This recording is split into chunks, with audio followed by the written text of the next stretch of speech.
जय माता दोस्तों। गोवर्धन पूजा की पूजन की विधि और व्रत कथा। तो कार्तिक मास की शुक्ल पक्ष की प्रतिपदा को गोवर्धन उत्सव मनाया जाता है। इस दिन बलि पूजा, अन्नकूट, मार्गपाली आदि उत्सव भी संपन्न होते हैं।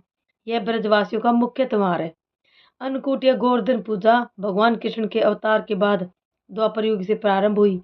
गाय, बैल आदि पशुओं को स्नान कराकर फूल, माला, धूप, चंदन आदि से उनका पूजन किया जाता है। गायों को मिठाई खिलाकर उनकी आरती उतारी जाती है तथा प्रदक्षिणा की जाती है। गोबर से गोवर्धन पर्वत बनाकर जल, मौली, रोड़ी, चावल, फूल, दही तथा तेल का दीपक जलाकर पूजा करते हैं तथा परिक्रमा करते हैं। गोवर्धन व्रत की कथा। एक बार श्री कृष्ण गोपियों के साथ गाय चराते हुए गोवर्धन पर्वत की तराई में पहुंचे। वहां उन्होंने देखा कि हजारों गोपियां गोवर्धन पर्वत के पास 56 प्रकार के भोजन रखकर बड़े उत्साह से नाच गाकर उत्सव मना रही हैं। श्री कृष्ण के पूछने पर गोपियों ने बताया कि मेघों के स्वामी इंद्र को प्रसन्न रखने के लिए प्रतिवर्ष यह उत्सव मनाया जाता है।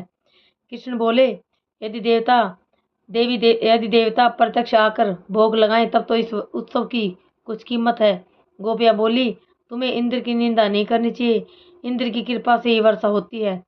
श्री कृष्ण भगवान बोले, वर्षा तो गोवर्धन पर्वत के कारण होती है, हमें इंद्र की जगह गोवर्धन पर्वत की पूजा करनी चाहिए।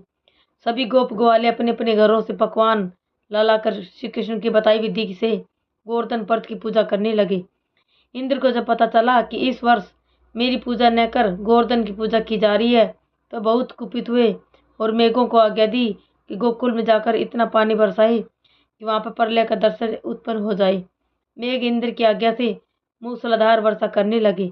श्री कृष्ण ने सब गोपियों को आदेश दिया कि सब अपने अपने गाय बछड़ों को लेकर गोवर्धन पर्वत की तराई में पहुंच जाएं।